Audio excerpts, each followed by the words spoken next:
Hi. Sean, first of all, can you tell us you tweeted, "Try not to laugh at me when you see me today." Is this what you were referring to with the glasses and everything else? Yeah. Well, speaking of this fight week, I've known in the past you've been pretty vocal about how much you value your sleep schedule and stuff before your fights. How early did you have to come out here to Abu Dhabi to get acclimatized to the big time difference? Yeah, we came out about 2 weeks, 2 weeks ago, and I'm definitely glad we did. You know, those first 3-4 days trying to adjust wasn't too bad, but it definitely throws you off a bit. I think it's like an 11-hour time difference, so I'm glad we came out as early as we did. Then outside of the matchup with Petr, did you want to fight in Abu Dhabi, or did they just approach you with this big card and you wanted to be on like the bigger cards this year? Yeah, it didn't matter. Obviously, my last 10 fights or so have been in Vegas, but you know they offer you Petr Yan, it's a big opportunity. I'm not gonna say no because it's in Abu Dhabi. It's been really fun. I would not mind fighting here again. And speaking of Petr, a lot of fighters like the past few weeks, like Cheeto, Anthony Smith, said this is a smart matchup for you. It's a high-ranked opponent and a guy that can play into your style of fighting. Did you view that when they approached you with Petr, like this is the best matchup for you in that top 5? He was the only guy after that Pedro Munoz fight. I went back to the UFC and said, "Hey, I want to book a fight." Obviously, that one wasn't a satisfying victory. Petr was literally the only guy in the top 10 without a fight. He turned down Cheeto.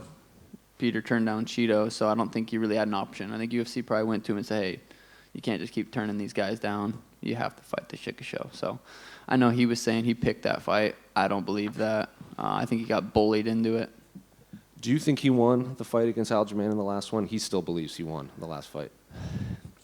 It's hard to say you won when Aldo took his back. I think 3 different rounds and held him for a little bit. I don't know. I'd have to rewatch it, but I think the last time I rewatched it, I kind of gave the edge to Aldo. But it was definitely close still. Well, speaking of that, you mentioned when Aljamain got his back, you obviously train with Tenquinho. You have high-level grappling training partners. Does any part of you just want to test Petr taking him down again, or do you want to mainly keep this striking for these 3 rounds? I just when I think about having fun, I think about knocking someone out. Like, I love grappling. Like, it's my favorite training. If I had to go pick what I'm going to do, I'd love to go grapple rather than spar or anything. But when I think of fighting and putting on performances and entertaining, I think of knocking people out. So, I mean, we'll see where the fight goes, but I'd love to knock them out. And then finally, I'm sure you heard the comments from Dana White. He said he compared your fight with Petr to when Conor fought Aldo and confirms that the winner of your fight would indeed get the next shot at the bantamweight title. So what do you make of now that is confirmed and he compared your fight to that massive fight between Conor and Aldo? Yeah, I kind of already knew that. I mean, I'm the biggest draw in the bantamweight division, one of the biggest draws in UFC. I go out there and beat the #1 guy. Like, who else would I fight other than for the title? So I kind of already knew that. Hearing it confirmed from Dana, I mean, I already knew that basically, so it didn't really do much. But yeah, I think this is a massive fight. It's obviously not a main event, but this could be a main event. This is a massive fight. Do you feel like this is the most talked about fight on this card? I don't know. I don't really pay attention to any of the other fights. I know that I'm excited for them. I'm going to watch them after, but I really don't pay attention to any other fights. Anytime I'm on a card, I always say I'm the main event just because every fighter should think like that. But I don't know. I know there's Charles Islam's a sweet fight. TJ Aldo's sweet fight. I wouldn't say it's like a huge fight, but yeah, I mean, you could say that. Sean, do you agree with Dana that this is your Aldo fight, or do you think there needs to be a title on the line for that to be the real one?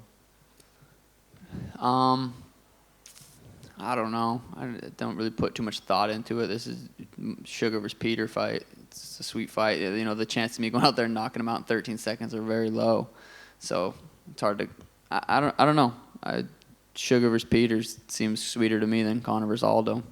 You like to put on a show, obviously. Do you think when you look at the bantamweight division that Peter's style is the perfect one for you to do that, to go out there against him, put on a show on your feet and potentially knock him out? Yeah, I mean, I could see myself doing that to anybody in the division. You know, Petr likes to strike, though. So, yeah, I mean, I've been fighting guys 5'6" my entire career. And I think Peter's just the most evolved version of that. He's the highest level of that kind of style you can get. And that's what's so exciting, is because I have the skills, I have the abilities, and now I have the opportunity to go out there and show the world that I'm as good as I've been saying I am. I feel like part of you kind of enjoys proving people wrong. Should you beat Peter on Saturday, there's no more proving wrong. You've already proven yourself to be one of the best in the world. Is that going to disappoint you that you can't keep shutting people up? Well, no, because I haven't fought an elite level grappler, so that question is going to still be there. Can he grapple? It depends. Say I go out there and knock Peter out, beat Peter, and we don't grapple much. It'll still be like, can he grapple? Can he grapple? So I'll still have people to prove wrong. I could go out there and beat, the best grappler in the world, and they'd still say, yeah, but. So that's just how this game works. I noticed you're only wearing one watch today. Where's the other one? Yeah, I felt humble. Sean, I'm curious, when this fight was first booked, Dana said that he basically had to be convinced by Sean Shelby to make this happen. Are you surprised to hear him come out and say that? We haven't really heard him share that line of thinking and kind of the behind the scenes in the matchmaking before. I don't know. I doubt it took too much convincing. I mean, I've been in the UFC for 5 years. I fought Pedro. It wasn't the most entertaining and wasn't the best fight.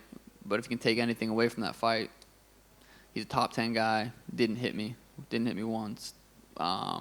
Kicked my legs a couple times. I feel like I did more damage to his legs by checking his kicks than he did by pecking at mine. So I don't think it took much convincing. I don't know.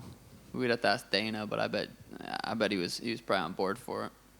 And what do you think is, I asked you this question a while ago, what you think is the biggest fight for you in the bantamweight division. You said you don't even think it maybe exists right now yet, but we know that you are going to fight the winner of this co-main event. What do you think is a bigger fight for you, Aljamain or TJ? If TJ beats Aljo, TJ will be considered the best bantamweight of all time, which he kind of already, he hasn't lost his belt. So I think me versus TJ would be a lot bigger. For some reason, people just... Aljo, he's not a draw. I like the guy. It's not a. Even TJ versus Aljo doesn't feel like a huge fight. I mean, it's a main event. It could be a main event. It's a big fight, but it's not like a massive fight. I think if TJ beats Aljo, me versus TJ is insane. I think me versus Aljo would be insane, considering I'd be on the card. So probably TJ. Sean, just to your left over here. So. I see you. Yes. It was hiring me, yeah, that's right. So Piotr is known to be like a bit of a slow starter in the first round. Sometimes people say it's because, he's trying to see his opponent work out the game plan and then react, but then it could be he might be conserving his energy because he's been in a lot of 5-round fights lately. Do you and your team identify that first round as a massive opportunity? Because it feels like if he's kind of slow in that first round against you, it might not be such a good idea. So I just wanted to get your thoughts on that, really. Yeah, I would say he probably starts out a little bit slower because his style's kind of... It's a 5-round style when he starts. It's a completely different mindset when you have a 3-round fight compared to a 5-round fight. So I'm not really expecting him to come out there and kind of start as slow. He knows he only has 15 minutes. It's a lot different mindset than having 25 minutes. So I expect him to come out and try to get busy a little bit right away. But it doesn't really matter to me. I can adapt. I think that's what being high level is, being able to adapt to whether he comes out slow, fast, whatever. I feel like I'm just better. And just one quick one for you, Sean, as well. You're 27 years old. You're really young. I don't think anyone who's fighting in the UFC that's 27 is probably as financially as stable as you. So I would say you're pretty comfortable with life. So having said that, when you're so young and you're so financially stable, how do you still stay motivated to be hungry to fight for the? How do you get that in you to still be that hungry? It's a good question. Thank you. It's just in you. Or I don't know. There's times you go through phases where you're just like, fuck, I don't. Training camps are brutal. I went through 12 weeks with Pedro, took 4 weeks off, went through 12 weeks with Peter, and I still feel pretty good. But it depends probably when you ask someone that. I just have a lot of work to do. I want to fulfill my potential, and I do believe I can be considered one of the best fighters of all time if I just stay grinding and just stay grounded and keep working. So just kind of always reminding myself, like, when I'm 37, 38, 39, I'm not going to be in these positions to be able to be as healthy as I am and as young as I am, and I don't want to regret anything. So kind of reminded myself of that. Thank you.